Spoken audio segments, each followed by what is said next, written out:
but I'm just hoping if I could just see something. I can't right now. They're all blurred. My hands. You're very handsome. Your hair is standing up, and I see you with the camera. See, but I wouldn't know you because I can't see your face. I see the fence, but I don't see it clearly. Everything is a blur. See, the water is a blur. I don't see that. The distance, she sees everything blurry. Like I don't see your face. I just see a black. We went to see Dr. Naomi, and she said to me that the only thing she could do is do these glasses, which will make things better. She said it might help. $400 and 3 weeks later, 97-year-old Connie Corey still hasn't received glasses to help her macular degeneration. Repeated calls to her specialty optometrist haven't been returned, and her partner Frank is reluctant to drive 11 miles in snowy conditions to find out what's going on with her urgently needed glasses. I never really spoke to anyone today when I called. We just leaving messages, but we never You'll spoke see, to when that I'll person. try calling now, you'll see what I gotta go through. Our normal office hours are Mondays, Tuesdays, Wednesdays, and Fridays from 9 a.m. to 4:30, and on Thursdays from 8:30 to 4:30. Press 1.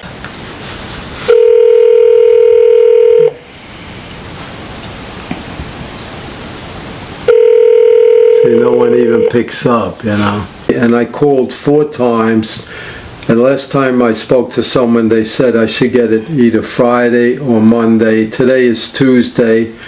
I called this morning, no one ever got back to me. I mailed the check right away. I know you received the check. So why isn't someone calling me? I just don't understand that. You received my check, I paid it right away. Someone should have the decency to call me and let me know what's going on. So please call me as soon as possible. This is very annoying. Thank you. Yeah. See, look, they don't even answer. They don't even pick up, you know? And just for the record, right, the message said they're open Monday, Tuesday, Wednesday, and Friday from 9 to 4:30, and it is Tuesday, and it is 2:50 p.m., and they didn't pick up. They still didn't pick up. They still didn't pick up. So No, they didn't do that every time I called. Just once they picked up, you know? It's terrible. We should go down there, actually. You know, we should go down there, right? Because if they're actually open right now, we could still make it there. It's only 2:50, right? All right, so we're here. We're gonna try to see if we can't figure out, you know, what happened to Miss Corey's glasses that she needs to see. She told us that she has, you know, macular degeneration, and she can't see, you know, people's faces, you know, this far away, and she kind of urgently needs these glasses. And it's been, she said, 3 weeks now, and they haven't even been calling them back or picking up the phone. So we're gonna go in and we're gonna just, you know, politely talk to them and see if we can't figure out what's happening. This communication hurdle is a common occurrence for senior patients seeking health care, according to Bob Anderson, who runs the Croton Senior Club, where Connie and Frank are members. The complaint of being older is that they want everybody to use their computer. And if you're older now, you're not a computer person. You still want to use the phone. So I have a number of seniors that are 75 plus that need help even scheduling an appointment. And God help you if you have to go through the phone system, because they're all broken. There's so many menus, and usually the first message you have is, please listen carefully, because our menu has changed, right? So, you know, and then there's 8 things, and if you're older, you're kind of saying, okay, this is 1. If I want to, 2 is if it's medicine. So that whole system is rigged, in my opinion, against the senior citizen. Hi, how did you make out? We're back, yeah, come on, don't hold the door open. So, we went there. All right, so we went there, we talked to the receptionist. It turns out that she's actually not there Monday, Tuesday, Wednesday, Friday, like the message said. She's only there on Wednesdays and Thursdays. So her stuff is that. Yeah. Right? So she wrote down Wednesdays and Thursdays. I don't know if you want to take But that did she say why we didn't get our glasses? So the problem is that we couldn't talk to anyone from the office because they weren't there because it's Tuesday. So even though they said they were there on Tuesday, Yeah. they're not. It's only Wednesday and Thursdays.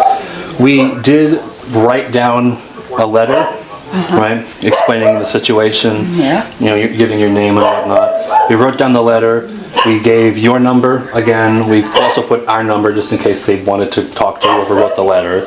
And we left that and a message for the doctor or staff. Okay. So fingers crossed. Yeah. It should come in tomorrow. What you know, I'll call you and let you know how I made out. You want to write down my number? So I went into the office and found out that despite the answering machines saying they were there on Monday, Tuesday, Wednesday, and Friday, they were only actually there for 2 days of the week with much more limited hours than they claimed on the answering machine. So we left them a note, and after we did that, the next day the practice finally sent off the glasses. Well, despite them finally setting the glasses after weeks and weeks of delays, the couple just reasonably decided to stop using that practice and go to one with more reliable communication. People who can keep their answering machine updated and answer the phone when they're there, for example.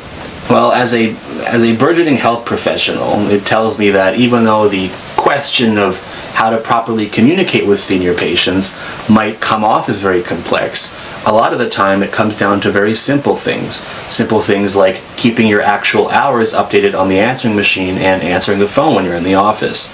I think the takeaway for the senior population is that you have to remember that you matter, that you're a person.